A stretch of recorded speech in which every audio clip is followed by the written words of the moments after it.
Today, I'm going to be going over the 3 points in Lacan's triad, the imaginary, the symbolic, and the real.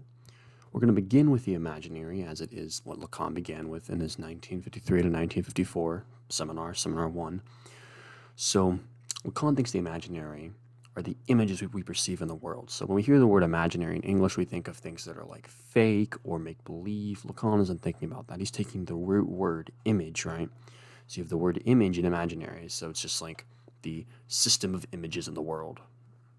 Now this includes how you present yourself to others, this includes how others present themselves to you, this includes what sort of identifications you have with how you present yourself, things like that. Now Lacan kind of separates this into three different concepts, we'll say. So you have the ego, right? You have the ego is that which functions in the world. But the ego, different from Freud, the ego for Lacan is purely defensive. So the ego is not like, it isn't like a mediator between the superego and the id, and it isn't the point for like the break off between the two. The ego for Lacan is rather a defensive mechanism itself. It always acts in defense. For example, in analysis, if someone was to come in and say like, analyst, I had this dream, and there was this person in the dream, but I know it wasn't my friend Todd. I know the person was not my friend Todd. I don't know who the person is, but it's certainly not Todd, right? The analyst would certainly go, well, you telling me that it's not Todd most definitely means it's Todd. This is a take on the Freud's example, where a man came into his office, his analyst office, and was like, Dr. Freud, I have a question. I have an inquiry. I had a dream last night, and there was this woman in my dream, but I know it was certainly not my mother. It was most definitely not my mother. And Freud goes, well, I know it's definitely your mother at that point, right? So this would just be like a modern take on Freud's take there. But this would be the ego functioning always defensively, always trying to block out that which it doesn't want represented to the world. Now, the other part of the imaginary could be said to be the ideal ego and the ego ideal. So the ego ideal is how we want to see how the other sees us. So we want to be like the other person that sees us when we present ourselves to the world, right? Then the ideal ego is wanting to, and then the ideal ego is the what we see ourselves as, right? So we have an ideal vision of what we think ourselves are, and then the first one, which is the ego ideal, is how the other sees us. We want to be in the position to see ourselves as we are, rather than having that ideal image. So those are kind of the function of the imaginary order. We'll go into the symbolic. So the symbolic order is very important in Lacan, from like Seminar 3 onwards. The symbolic order is where things like language are situated, morality, cultural norms, things like this are situated in the symbolic order, the symbolic field, you could say. So when we think of language has certain codes and certain things how language connects to one another, how signifiers, you could say, connect to one another. So words connect, or signifiers connect, based on various concepts. Now, Lacan outlines two of them. The first is metonymy. Language connects through a metonymous position when language slips from one meaning to the next, right? Before fully articulating itself, you could say. Now, language operates in a metaphorical position when something takes the substitution of in language. So something takes the substitution of would be, this is Lacan's example, is that he says, if I tell you to imagine 30 sails, right? Sails, S-A-I-L-S, 30 sails. What do you think of? Well, everyone thinks of a ship with 30 sails. You don't just think of 30 sails laying on the ground or whatever. You think of a ship with 30 sails. So that ship is the ship is the substitution for what I asked you to think of. So this would be a metaphorical narrative at this point of language. Lacan would then go, okay, metonymy is kind of what he views desire to function as, right? Because desire constantly slips from object to object, but never fully articulates itself or finds itself completely satisfied. There's always that remainder, as Lacan talks about. So this would be the metonymous position in language that language goes through. So now there is, other than language in the symbolic order, we have cultural norms, things like that, right? Just like, putting your napkin in your lap when you eat, right? It's like a symbolic gesture. It's in the symbolic order.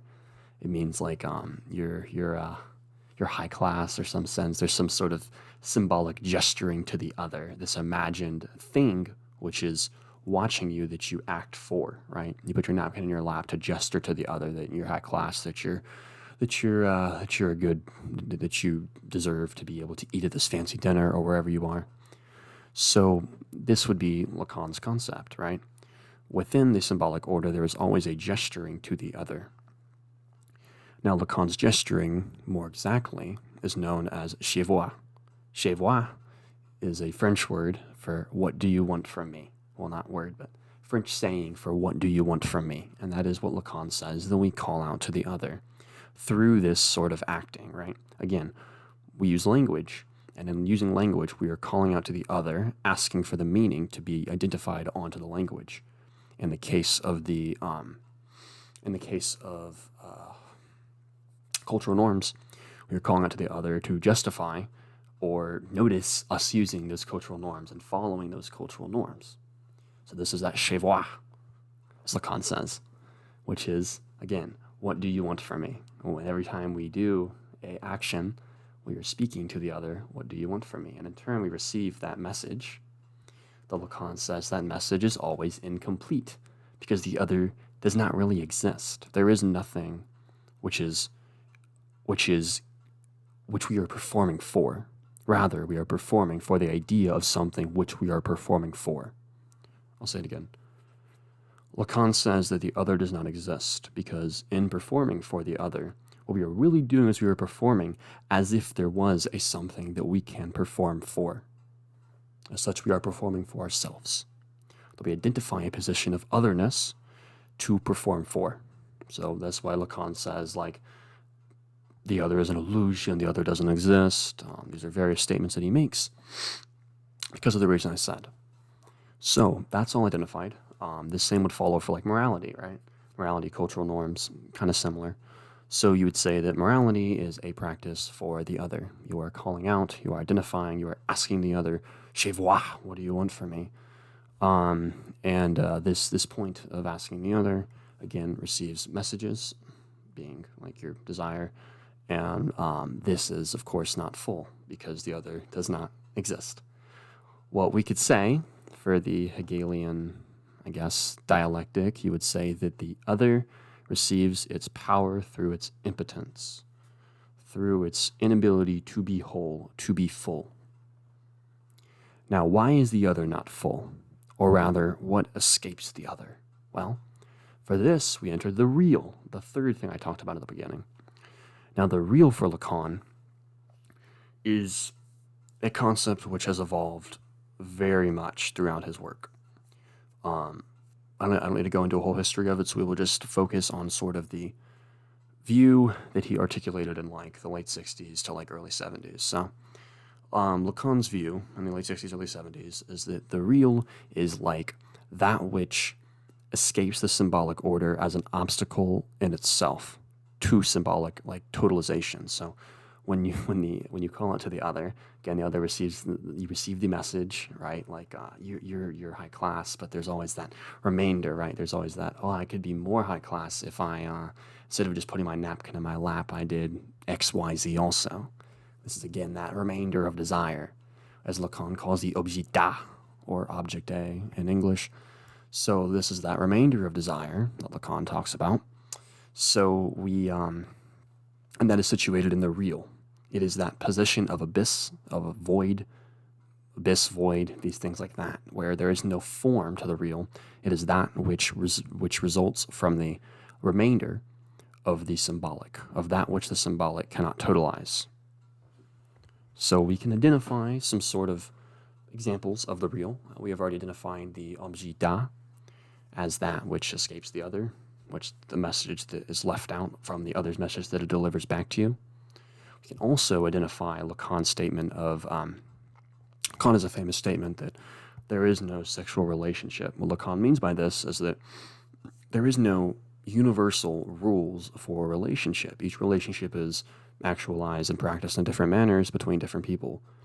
And Lacan's point here is that, well, we look to an other to say, like, what do I do in this relationship? How do I act with my partner? How do I treat them? How do they treat me? Lacan's whole point is that, sure, the other responds, but it's never fully, right? You never have that full universal system of how to act in a relationship and how relationships should function in general, which is why Lacan says that the sexual relationship does not exist, because there is no wholeness to the sexual relationship. As such, it is always not whole. The process is always ongoing, and it has a break within it in itself. The process of a relationship has a break within it in itself. That is, that there is no universal condition to a relationship. That's Lacan's statement, that there is no sexual relationship. So that's going to kind of do it for the video. We've gone over the three orders: imaginary, symbolic, real. I've illustrated pretty good summary of each of them, I'd say.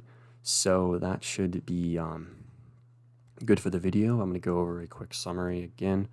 So we have the imaginary. Imaginary situates the ego ideal and the ideal ego. Ideal ego ideal. Then we have the ego, which is that defense mechanism. We can use the example of the dream, where you're like, oh, I know there's this person in my dream, but it's not Todd. It's certainly not my friend Todd.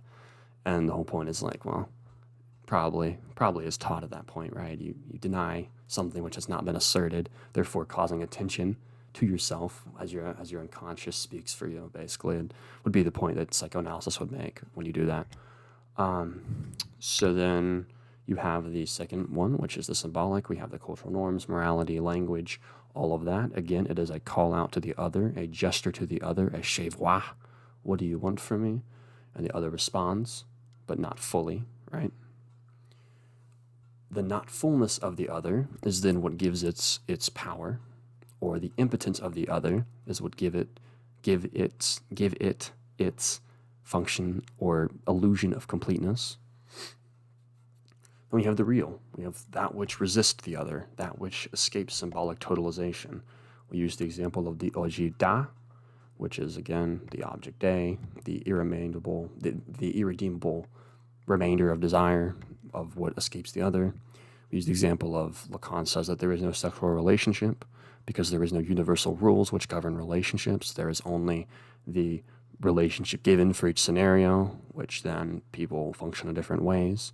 And because there are no universal rules that operate in relationships that you can just follow and have successful relationships, this is why psychoanalysis is so prevalent in people's relationships, meaning that people have issues in their relationships. This is why psychoanalysis is used, because you go to the analysis or whatever, and then you talk about the issue, and you go through the whole treatment, the free association, and the unconscious is revealed, unconscious desire is revealed, right?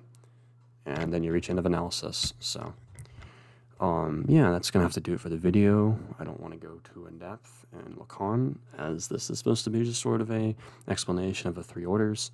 You can write a book on each order if you really wanted to. There is so much, especially on the symbolic. But, it's going to have to do it for this video. And go ahead and subscribe down below and like the video. Have a nice day.